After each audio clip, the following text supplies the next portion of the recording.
সীমান্তে বাংলাদেশের উস্কানির প্ররোচনা থামছে না, উল্টে বাড়ছে। 1971 সালে ভারতের হাতে জন্মগ্রহণ করা বাংলাদেশ এখন ভারতকেই চোখ রাঙাচ্ছে। এপারে ত্রিপুরার ঊনকোটি জেলার দেবীপুর সীমান্ত, ওপারে বাংলাদেশের মৌলভীবাজার জেলার আলীনগর। কাঁটাতারের বেড়ার ওপারে জিরো পয়েন্টের গা ঘেঁষে বাঁধ তৈরি করছে বাংলাদেশ। এপারে কৈলাসহরের রাঙাউটি গ্রাম পঞ্চায়েত এলাকা। স্থানীয়দের অভিযোগ, কৈলাসহরের ওপারে জিরো পয়েন্টের গায়েই 10 কিলোমিটার দীর্ঘ বাঁধ তৈরি করছে ইউনূস সরকার। এর মধ্যে 3 কিলোমিটার বাঁধ তৈরির কাজ শেষ হয়েছে। এই বাঁধ তৈরি হলে কৈলাসহর বন্যায় ভাসবে বলে আশঙ্কা করছেন স্থানীয়রা। পরিস্থিতি খতিয়ে দেখতে এলাকা পরিদর্শনে যান ঊনকোটির জেলা শাসক। গ্রামবাসী ও বিএসএফ আধিকারিকদের সঙ্গে কথা বলেন তিনি। আমরা দেখতে এসেছি প্র্যাকটিক্যালি ওরা কিভাবে কাজটা করছে। তো এখানে প্র্যাকটিক্যালি দেখার পরে আমাদের মনে হয়েছে যে ওরা এমব্যাঙ্কমেন্টটা পুরনো যেটা ছিল এটা অনেকটা রেজ করেছে। উঁচু হওয়াতে আগামী দিনে আমার মনে হচ্ছে যে জলটা আমাদের দিকে বেশি আসবে। যেহেতু এটা জিরো লাইনে ওরা কনস্ট্রাকশন করেছে, তারা নাকি পাক্কা এমব্যাঙ্কমেন্ট মানে পিচ ঢালাই করার জন্য প্রস্তুতি নিচ্ছে।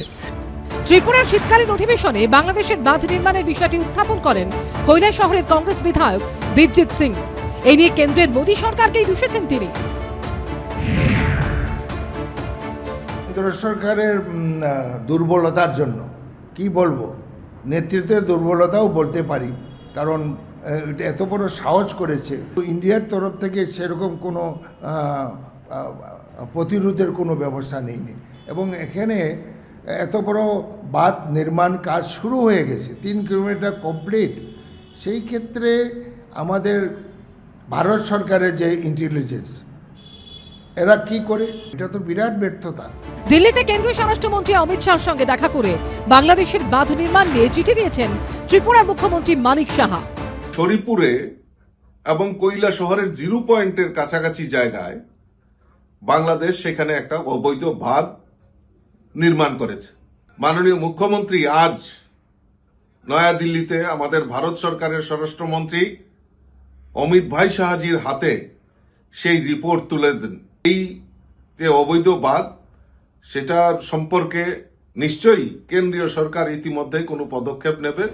এর আগে কোচবিহারের মেখলিগঞ্জ সীমান্তে দেখা যায় বাংলাদেশের লালমনিরহাট জেলায় বাংকার তৈরি করছে বর্ডার গার্ড বাংলাদেশ।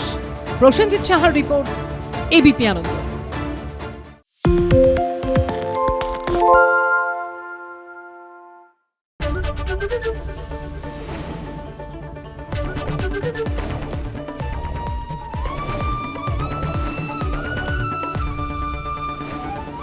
এবিপি আনন্দ, এগিয়ে থাকে, এগিয়ে রাখে।